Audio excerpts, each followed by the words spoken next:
Hey, welcome to Mind Over Madness. To host me, Loomis, and Keith Shibley. And today we are joined by Tom and Gene O'Connor. And very interested to hear. They got quite a story. I seen some stuff on Tom and law enforcement that Keith sent over to me and stuff, and some of the pictures that you sent over to me, Keith, from the Pentagon and everything like that, with Gene and Tom together there. Just definitely sparked my interest, man. And I'm really really excited though to have you both on. So thank you though for joining us. No, it's our pleasure. Absolutely. You'll find that I have to shut myself down to allow Gene to talk, and Shib knows that story, but Gene knows better. I mean, this is that, this is way outside of my comfort zone, even doing like a YouTube thing. So it's trying something new, man. You know what I mean? That's good. Spreading awareness too, which is great. That's the key. Yeah. We're not out here just trying to talk about we're here to try to help people try to spread awareness. So that's what it's all about, Yep. We're very proud of Keith and Thank you. So, I mean, he is a huge success story, and he didn't just do it for himself. He did that first, and then his family, and then the greater law enforcement. It keeps getting better, honestly, man. It's awesome. This past year has been freaking amazing. I mean, just take everything else outside of it. Just the home life has been like, Tom used to listen to me. Tom used to listen to me every morning. But no, it's well, listen, life is hard enough by itself. Yeah. So with the addiction on top of it, forget it. You know what I mean? So, and I too, come from that world with Keith, and coming up on 4 years though sober this Thanksgiving. Cool. So, cool. But just such a much better life though. I could be here for my family now. It's just great, Yeah. And I got arrested too by a cop, and he's the one that actually saved my life. So no, that's cool.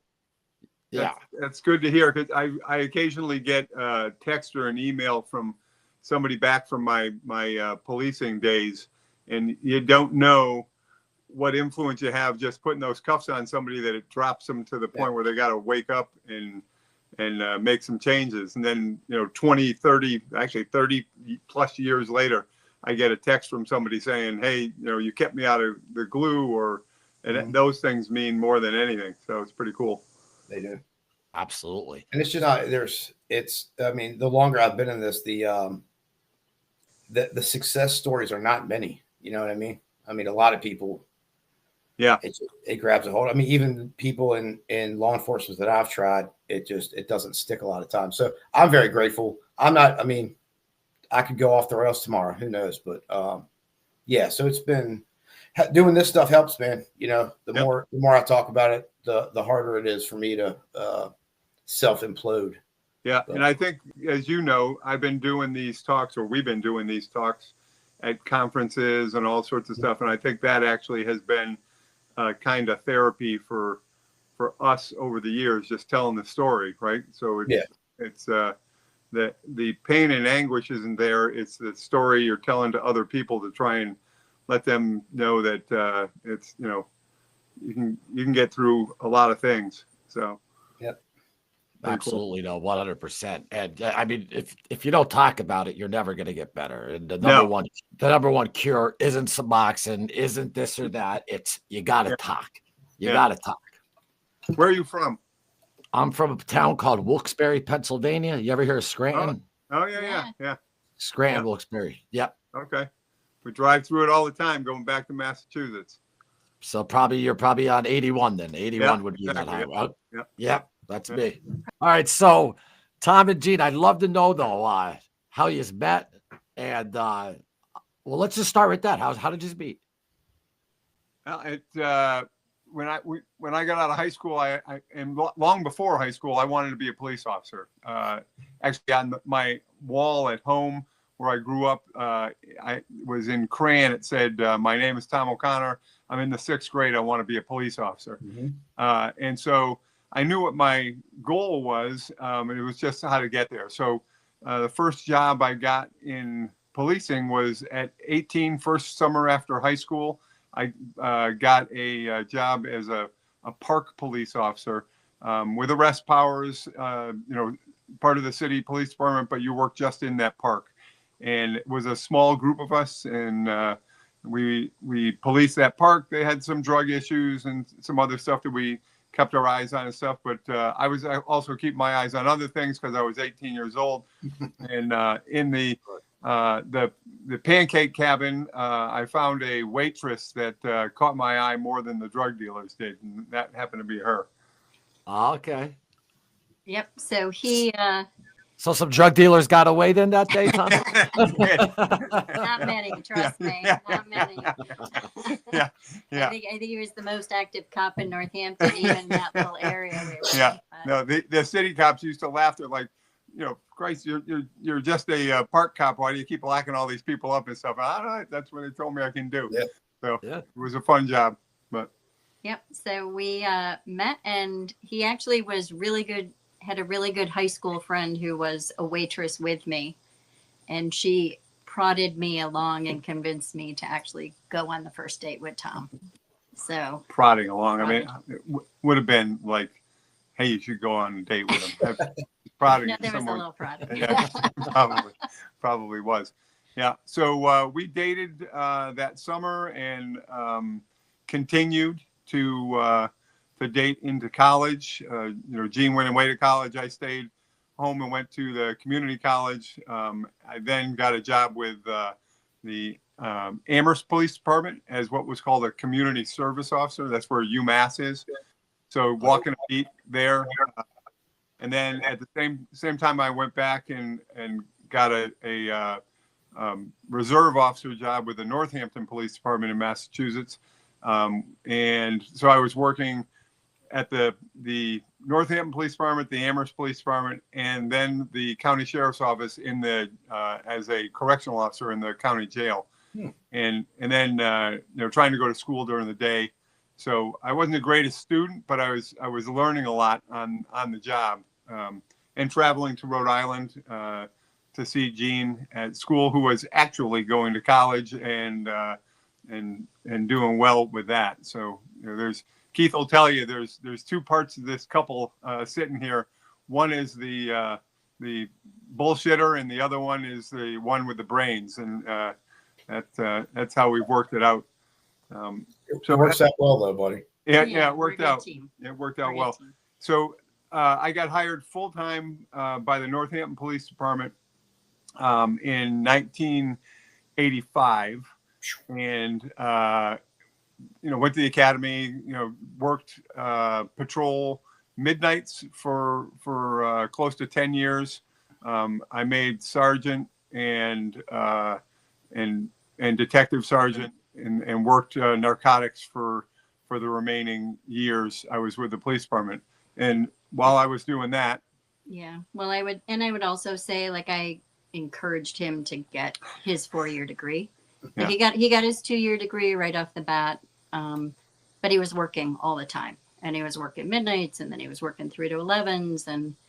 But we felt it was important for him to keep going to school. So it might have taken 9 years to get a 4-year degree. I should have a PhD. But we're most proud of it. Like, he made it through college with no debt. Yeah. And at that point we were married, and he had an opportunity. At the same time, I graduated with an accounting degree. And I was working in banking. I was working as an internal auditor. I ran our audit department for the bank. So I was doing internal investigations and always found his job a little bit more interesting than mine.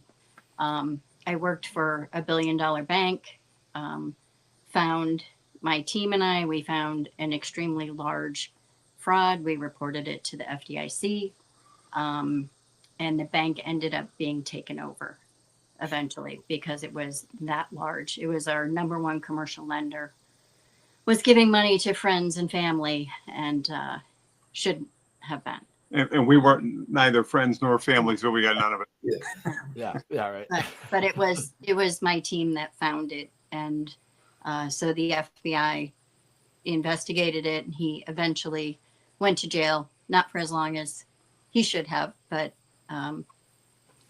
he so slipped on at the some same time that was happening, I was working on a state police drug task force. I did that for about 6 years. And one of my oldest best friends was a trooper at the time, and he was one of the undercovers, Steve Garin. And Steve was working with the FBI and the DEA and with the state police on a multi-state motorcycle gang case that was bringing drugs into New England.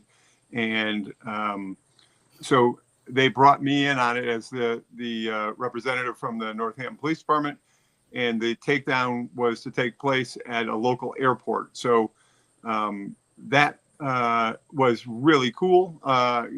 Being on the state police task force was great, gave me a lot of more opportunities. But the Bureau coming in, there were just so many technical assets that they brought. They mustered together about 6 SWAT teams for this takedown, cameras hidden in all sorts of different places during the whole deal. And so I was like, this is pretty crazy stuff. And one of the agents said to me, hey, the hiring freeze just broke for hiring for the FBI. You should put in. And I was like, how do you even put in for the FBI? I'm like, I had almost 15 years in retirement. So I was like, I have 5 more years. So I was young, but I would have my 20. And, but I came home to Gene. We had been trying to have kids for a long time through all sorts of medical assistance, and none of it was working. All of our friends that we grew up with were having kids, and it kind of changed the atmosphere of hanging out and that kind of stuff. So when I came home and said, hey, the agents at the FBI said I should put in, she kind of did exactly that and said, yeah, let's get out of Dodge. And so I didn't tell anybody, but I started putting in the paperwork, and it kept coming back with envelopes in the mailbox, and it's a thin envelope, and I'm like, well, here it is, thanks but no thanks. And I wouldn't have to worry about it because I love my job, and I didn't tell anybody about it anyway, so no harm, no foul. And it kept going forward, and we got to a phase after the testing and the oral boards and stuff where they call it a spousal interview, where you actually go in with your significant other.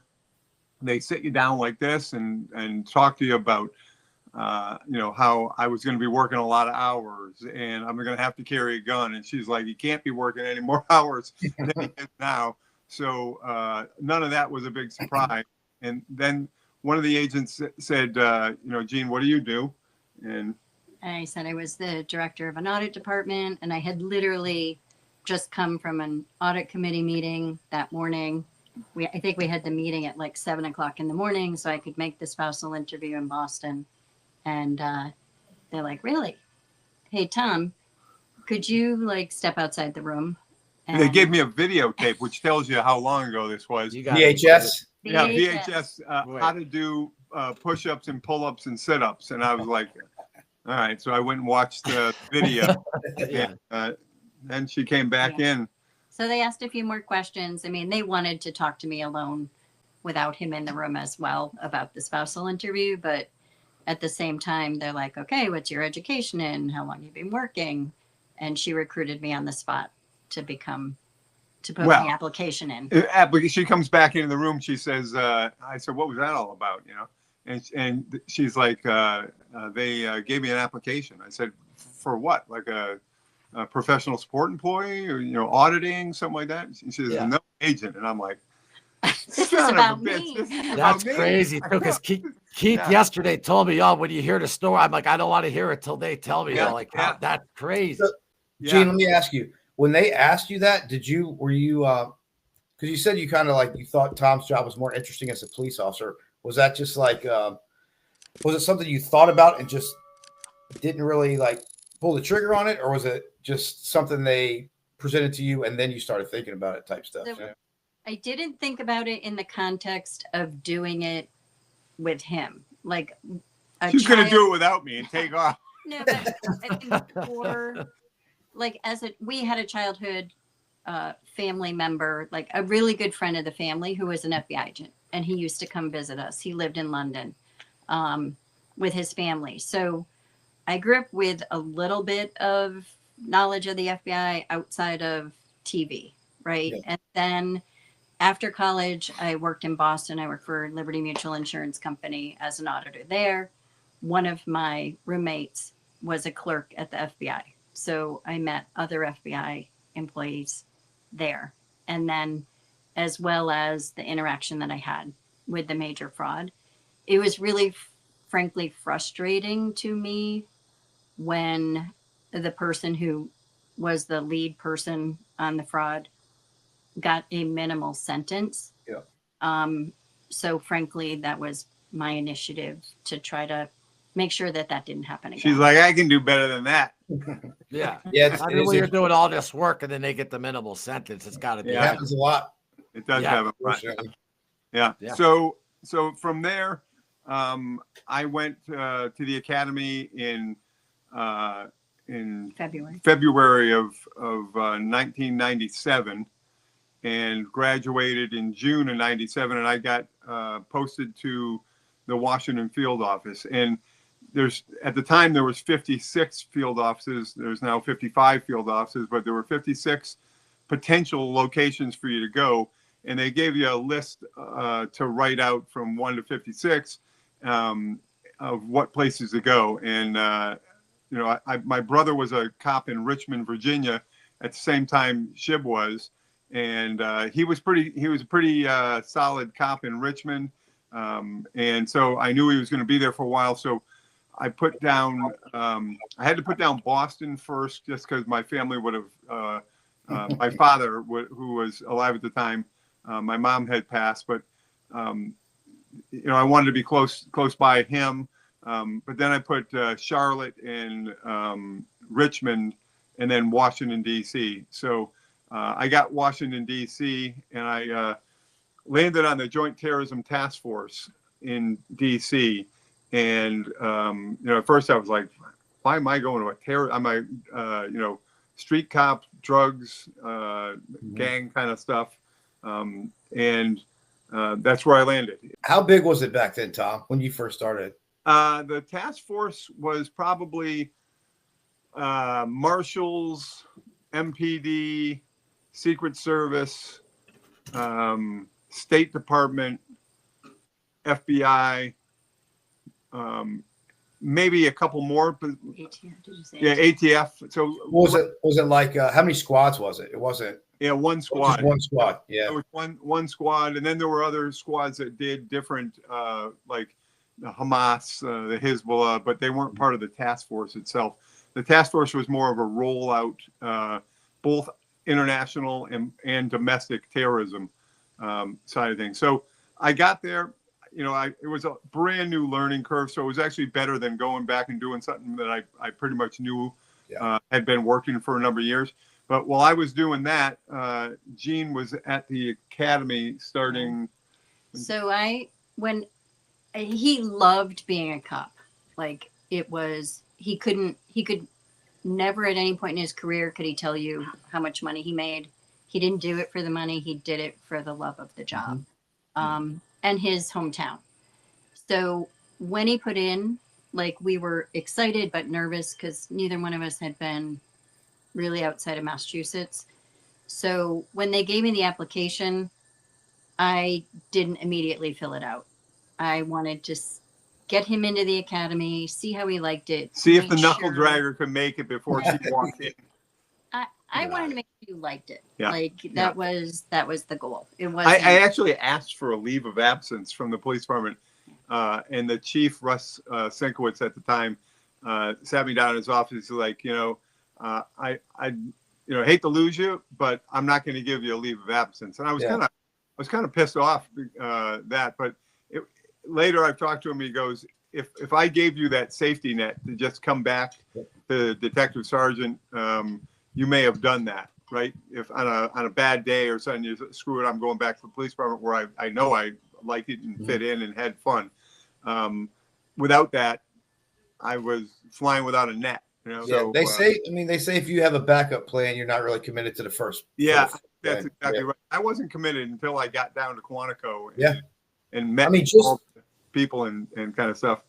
just coming over as a TFO, it's all I knew was what I saw on TV too, and ran into a couple people as a police officer, but it's night and day, man. It's completely different. It's a big learning curve. It was for me at least. And yeah, no, I think it is for everybody that walks in that door, especially people who have been cops, because you already know that atmosphere, right? I remember walking onto the squad the first time, and the Metropolitan Police Department detective at the time was Mike Brooks, and he was about 6'5", big, enormous dude, really, really funny. But I didn't know that, so I walked in, and he's like, "Hey, you're new?" I said, "Yeah, it's my first day." And he says, "That's your FBI badge?" And I'm like, "Yeah." And he says, "Let me see it." So I was like, whatever. So I give him my badge. He takes it and he rubs it on his groin. And he says, "Welcome to the task force." And at that point, I was like, I know I'm home. yeah. Yeah. So, yeah. So, but Gene went to the academy and. Yeah, I started on Memorial Weekend of '98.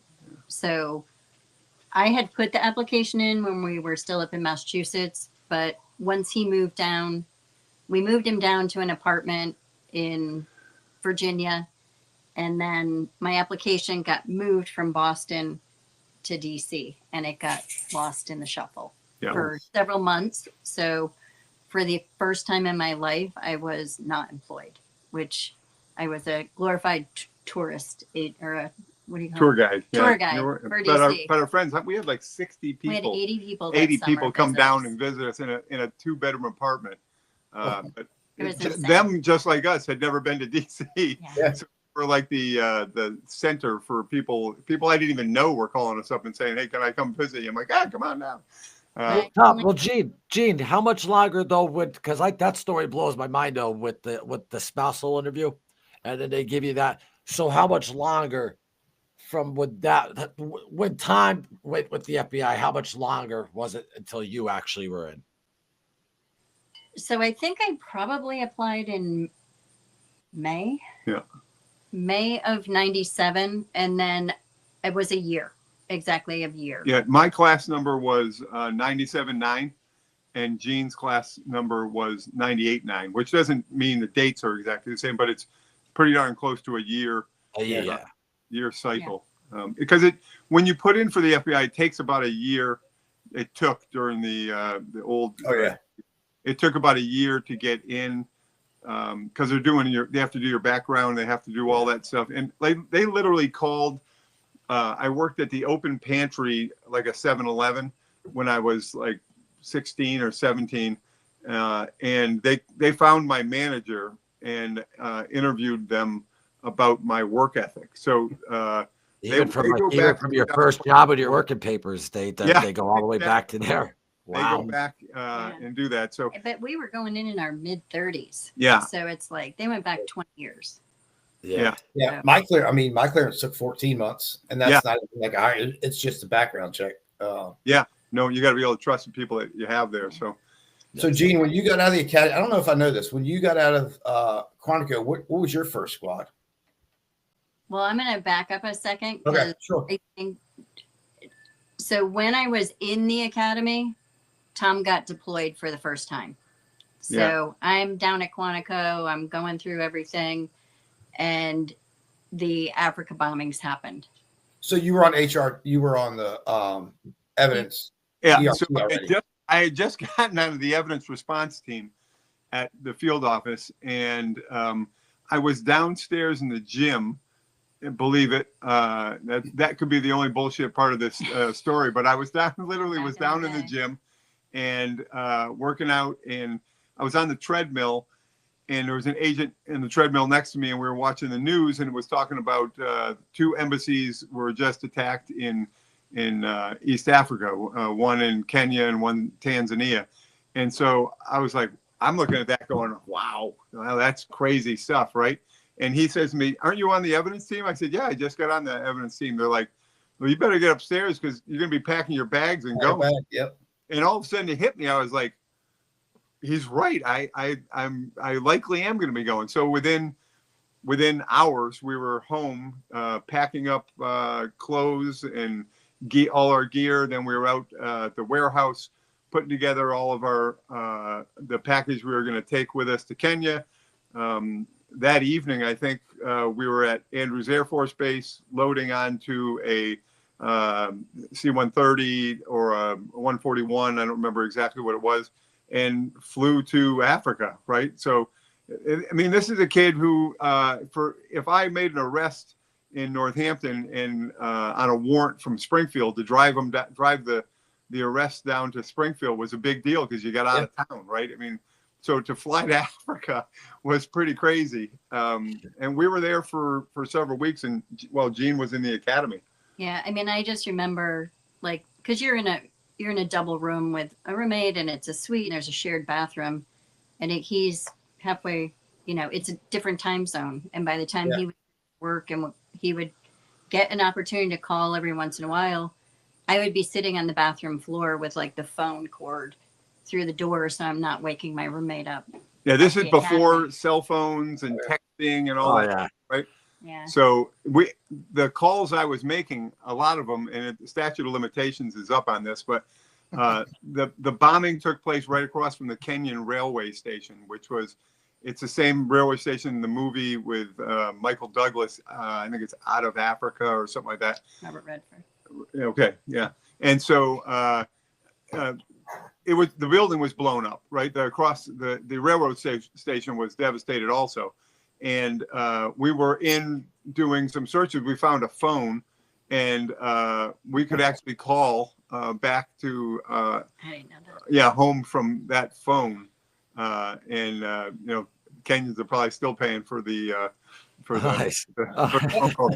But so so then the deployment ends. Louis Free actually flew over. He met Louis Free on the site. Yeah, I was new on the team, but I had been working down in the embassy building doing recoveries and evidence stuff with the team. But having been a prior police officer, they also had us working overnight. So you'd work all day in the building, and then they would have you go to a tent where we kept all our evidence.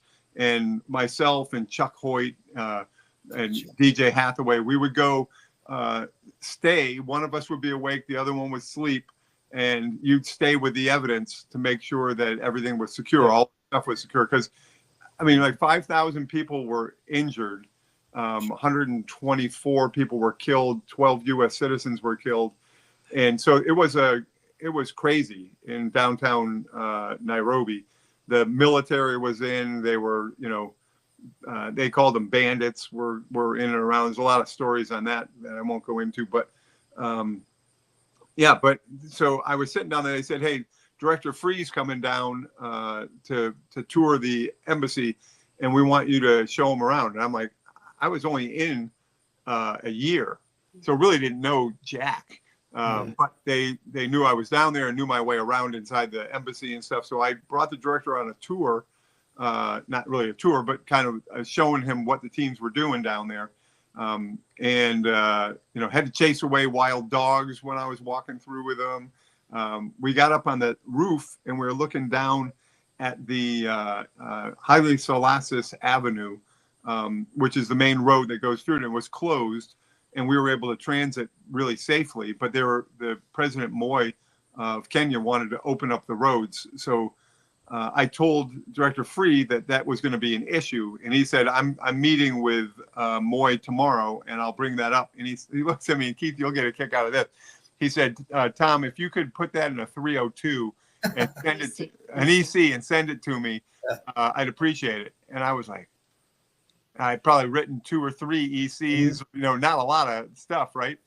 And now I'm not at my computer at my desk. I'm, on a laptop in Kenya. So how do I get this done? And I got to get it not just for a boss, but for the boss. Yeah, that's crazy. And so his chief of staff was a guy named Bob Buckman, I believe his name was. And he turns to me, he goes, Don't worry about it, Tom. I got it. I took notes. I'm like, thank you very much. You're right, thank you, I yeah. had no clue how I was going to get this done in this environment. So, so that leads to. Yeah. So I'm graduating. I'm getting ready to graduate on September 11th of '98. Yeah. And 2 days before Tom arrives home, I wasn't even honestly sure he was going to make it back for graduation. I ran the yellow brick road that day, saw him that night, and then 2 days later, we're getting ready for graduation. There's very strict protocols as to what you can do, what you can't do. And in the FBI, if you have a family member that's graduating, that active or retired agent can present the creds and badge to the new agent coming out of Quantico. So I was set and ready to do that. And as Gene was saying, the class counselors and everybody said, they're like, okay, so just walk up, you have a set spot, shake hands, look at the camera, take your picture, and get out of Dodge. and you're done. Yeah. No public display of affection. Yeah. No Like, hug. got it. No hug. Yeah. We're like, we're good. We're from New England. There's not a lot of public display of affection anyway. Fast forward, not really that far, but when we go to 9/11, I was a team leader of one of the 5 teams at the Washington field office. And we were at Washington Field on the 4th floors where the JTTF was at the time. And we saw the first plane go into the tower. And, everybody there, having been to Africa, having been to the Cole, our first mindset was, this is an attack and Osama bin Laden's behind it. And it was that quick. Because it was a perfectly clear day. And, as soon as it came up, yeah, it was beautiful. that it wasn't a Cessna or a helicopter doing a tour, and it was a passenger jetliner that flew into the building. That doesn't happen, right? I mean, that's a professional pilot who knows what he's doing, or she, and they're not flying into 2 big towers that are in the middle of the sky. That's not happening. So we knew it was. We felt it was an attack, and we felt that it was the same people who had threatened to kill us, in Africa, threatened to kill us, the Cole, all these threats. And that's something we've learned over the years is if somebody tells you they're going to do something, believe them, right? Yeah. So you can prove it to be untrue. So 9/11 was one of those things where, yeah, there were some signs here and there and this kind of stuff. But I think the United States and the government as a whole suffered from a lack of thinking outside the box. Yeah, imagination, right? So no one could imagine people training to fly planes into massive buildings, and it turns out that's what it was. And so Gene was at Quantico. I was actually down at Quantico at an evidence school, at an ERT training. Yeah. And I was there with Rob Schwinger, another agent. It was the 2 of us from WFO, and then another 24 more people from all over the country. And we didn't have cell phones back then. Not everybody, like the squad would have a cell phone. But we had pagers for ERT. So the pager started going off. I'm at, and I say Quantico, but it was actually Prince William Forest Park. We were out doing practicals. And the pager starts going off, and, we're watching it. And then the people that were running the class were there, and it's an old scout? Like a Boy Scout camp, yeah. So there was a radio in the kitchen. So eventually we're all in the kitchen and we're listening to what's going on. And finally, Rob and I are like, we got to go. Like, they hit the Pentagon. Like, we're going. We didn't really ask for permission. We just took off. We each had our bureau cars, and we start heading north. And I get to Springfield, which is the mixing bowl, but the mixing bowl was under construction at the time. So all the construction workers, we literally went through the construction zone because everything is stopped going south, and the workers, we had little blue bubbles, right? So we didn't have Kojak. It was Kojak, yeah. bubble up on the top of your car, and And we just went right through the mixing bowl and we're headed north and got to the Pentagon. I'm listening to Tom on the Bureau radio. Yeah. So we were real quick. First plane hits. Did you immediately know terror attack? Yeah, we felt exactly what it was. Yeah. Even on the first one. Yeah. Not the second, the first. The first one, when we found out it was an airliner and not a Cessna, that kind of thing. That makes complete sense. We weren't sure, obviously, but we were like, nah, this doesn't seem right. And so yeah, they were ready, like in DC. They thought they're going to New York. Yeah, so that's what we were there, getting the team ready to go, getting our trucks and drive up to New York to help with that what was going to be a massive crime scene of one of the towers hit. And Chris Combs, who was on the squad at the time, was out doing a class with the DC fire and some other regional fire officials, and their radio started blowing up with smoke coming from the Pentagon and Arlington County calling in for mutual assistance and all this stuff. So Chris called back to the squad and he said, hey, the fire department they're all rolling towards the Pentagon for smoke coming from the building. Well, the Pentagon is not the Vatican, and smoke doesn't come from the building, right? Yeah. So Scott Stanley and I were on the, standing there with Jimmy Rice and everybody getting people ready to go. And I looked at Scott and I said, hey, let's get out of here. And I knew that we didn't want to get caught up in boxing up pencils to bring with us to New York. So I wanted to go see what was going on at the Pentagon, and Scott was of the same mindset. So we went down in the elevator, got in my car, and I had my ever-present Dunkin' Donuts cup with me. And I get into what was then a Crown Vic that I've been driving forever in the police department and knew where all the corners were and everything.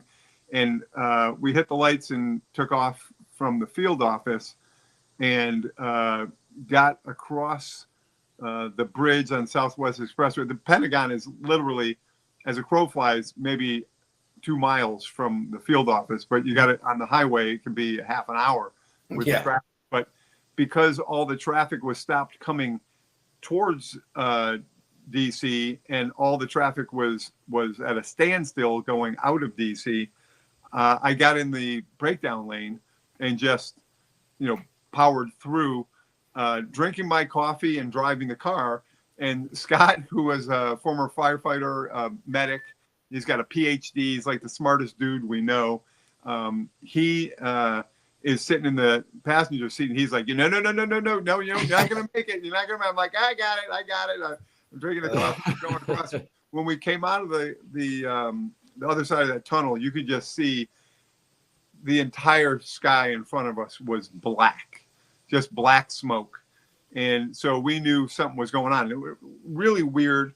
As we pulled up to get off the exit to the Pentagon, there was a Navy officer standing in the roadway, stopping traffic from going down, right? So I got all my wigwags and lights going, and I pull up to him to let him know, hey, we're with a task force, we're going down there. And it was Kirk Lippold, the commander of the USS Cole. That was him? Yeah. Oh, really? I didn't know that. Yeah. Okay. So we looked at each other and we're like, oh, because we knew each other from Yemen, from being in Yemen at the bombing. It was his ship that was attacked. Mm-hmm. And so we looked at each other, and I'm thinking to myself, how surreal is this? The last time I saw him, we were standing in Yemen. And so he's like, go, go, go. And as I'm driving away, I'm thinking to myself, I hope that guy tells me the next place he gets posted, because I don't want to be anywhere near it. So we get down to the bottom of the ramp, and we actually got off the wrong ramp. So we got off over by the side of the Pentagon that had the big wooden doors looking out at the water. And a Pentagon Force Protection officer sees us going against the grain, because literally there were hundreds, if not more, people not running like you see in New York. They were walking orderly away from the building because they're military, right? So they're not running away, and they're not worried about the building collapsing on them. They're just kind of making their way out of there to get out of the building. And so we're snaking our way through. The Pentagon cop says, you know, who are you? We said we're with the task force. He says, great. Can you take the chairman of the Joint Chiefs out of the building? I said, yeah. So we pulled up to those doors, up to the place you can park there, and got out and started taking all the crap I had in my back seat and putting it in the trunk. And a colonel came out of the Pentagon and waves down to the cop he knew and said, we're all set.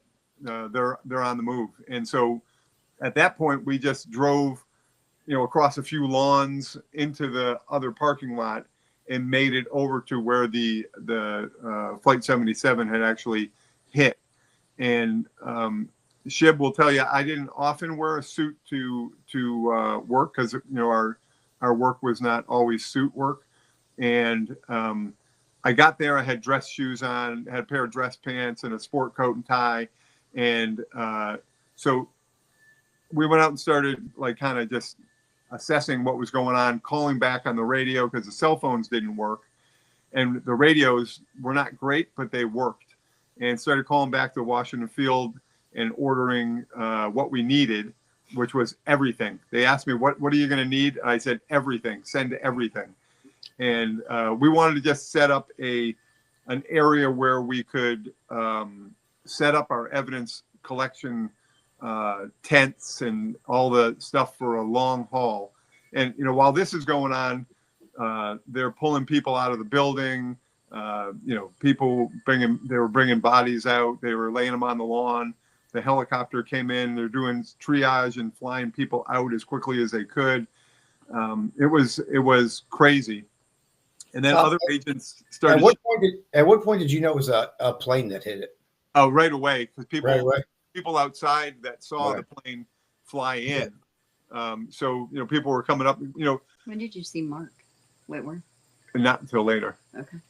But we had our FBI jackets on, so people were coming up to us and telling us, "Hey, a plane flew into the building." I mean, they were all traumatized by obviously what had happened, and wanted to talk to somebody. And those, the 3 letters there are pretty bright on those coats, so they were coming up to us and telling us stuff. We were trying to get their names, and then it just became so overwhelming. Everybody saw, that was outside walking around. They saw a plane. So I hooked up with Garrett McKenzie, who was one of our photographers, and I had a couple cameras in the trunk of my car. So we literally set up the first command post out of the trunk of my Crown Vic on the lawn outside the Pentagon.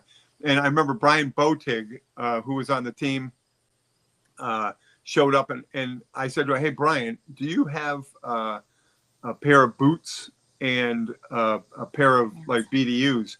And he's like, "Yeah, I got an extra pair." Why? I don't know. I didn't have the stuff because we always did. But I know I always did after that. So when Brian gave me a pair of pants and a pair of boots, I stripped down to my skivvies on the lawn of the Pentagon and put it. So there's a guy I always say, Brian Botig is the kind of guy that would give you the pants out of his trunk. And so that made it a lot better because I wore those for the next 24 hours, at least overnight until the next morning down there. And Garrett and I, somebody came over to us and said, "Hey, there's inside the building in a place called A&E Drive, which is it literally is a roadway that goes around in the inside of the Pentagon." And so there's a 5-acre courtyard inside there with a restaurant, like a fast food, but like a diner kind of thing in there for people to go eat. There's chairs and stuff to sit down inside. It's very nice inside that 5-acre area. But that road, we walked in, they said that there was a area inside A&E Drive that had what they believed was like the console of the plane. And so incorrectly, I thought that the black box, which I knew was going to be one of the things we were going to be searching for right away, that black box would be up with the instrument panels and that kind of stuff, when actually it's in the tail of the plane. But unfortunately, when the plane hit, it went about a quarter way into the building and exploded. And so the plane kept the shape of the fuselage, and all of that energy went forward, taking the tail of the plane, everything in it, pushing it forward, blowing a big hole, we called it the punch out hole. And it was literally a big circle that on the wall at A&E Drive, that energy from that explosion ended there, but it was enough to push that wall and blow out all the bricks in a perfect circle, which actually photos of that got out relatively early. People inside taking pictures from their office or whatever. And that was one of the things that you saw the conspiracy theories later saying that a rocket went into the Pentagon because there was a hole and this kind of thing. That was the end of the energy forced out there. The plane actually hit the building, knocked out the pillars, and that's why it ended up collapsing about 45 minutes later. So, but that conspiracy theory still lives on. That it was a CIA. There's a lot of them that live on. Yeah. So Garrett, a lot of tinfoil hats out there. Yeah, there are. Just come Garrett up with and a I went bunch in there of. to look for that, and that's when we really realized what we were up to and what we're all going to be looking at, because it was, at that point almost a foot of water from the fire department just dumping water onto the thing. And when we came in, it was pitch black from the smoke going, because that goes up to the outside, right? That drive, it's not covered. And the smoke was coming over that. So we were using flashlights inside there. And there were firefighters up in the windows, smashing the windows out to vent that from inside while they're fighting fires. And I flashed my light up to let them know we were walking below, and we had helmets on and stuff. But as we went through, they were doing their job, we were doing ours. They continued with the Halligan bars smashing out the windows, and we just had to be more careful. But when we got there, we realized that instrument panel wasn't really an instrument panel. It was like all parts of the plane coming into that thing. It turns out that the black box found by Jen Hill, one of our photographers, in the area right outside that punch out hole, was in the area that we suspected it might be, but not for the same reasons. Yeah. And we did recover it, both the black box voice recorder and the data recorder. The data recorder was destroyed or damaged. The voice recorder was destroyed. So we never got any cockpit voice. We did get telephone recordings from people calling in to their loved ones, leaving messages and that kind of stuff to give us some timeline.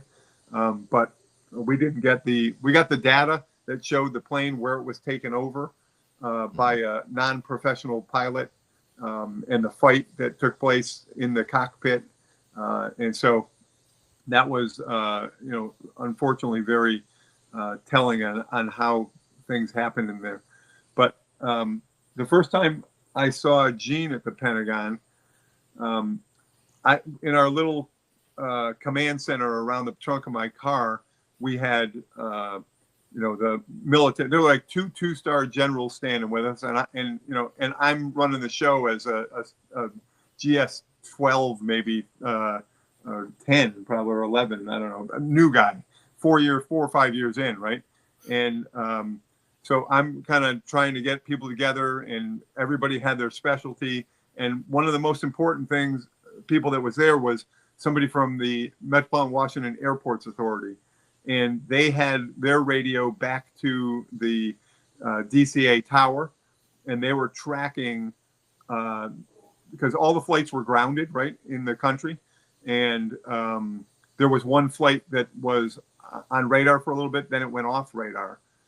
And so they were tracking from where it went off radar to DC, how long it would be. And so it was down to like, they're 5 minutes out, they're 4 minutes.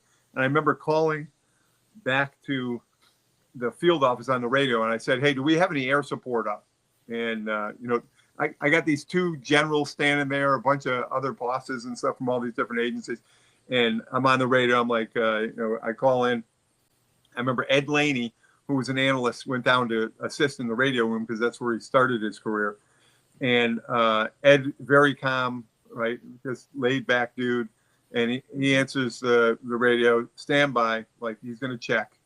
And so I'm like, okay. So then they're like, okay, that plane on the trajectory it was on is 2 minutes out. And so I called back on the radio, and I called Ed. I said, get me some effing air support down here, right? And I don't know what the hell I was thinking for air support, right? Where the hell am I? So the literally within 30 seconds, 2 fighter jets fly over the Pentagon, and like this, you hear this, it goes by, and all of a sudden you hear this, boom, they go flying over. And I look, the 2 generals are looking at me like, and I look at them and go, FBI, baby. and it turned out it had nothing to do with me calling it. They came from Richmond, probably. Yeah, somewhere. Yeah. Yeah. And so they were just sent up to kind of cover the airspace. And then a C-130 came over and from Andrews, and they were taking photographs and that kind of stuff from up there early on. And that also falls into the crazy tinfoil hat people, because when we were able to release that we did find Flight 77, skin from the airplane with literally American Airlines on it and inside the building, then their response was, well, that C-130 dropped all the airplane parts into the building. I'm like, people are out of your minds. I've heard that the FBI brought the airplane parts. Yeah. In them. Yeah, but you though, being on the scene though and seeing all that, I mean, I don't know. I just think all that stuff's just so disrespectful to the victims and stuff. Yeah, It no, is. 100%. It is. 100% it is, yeah.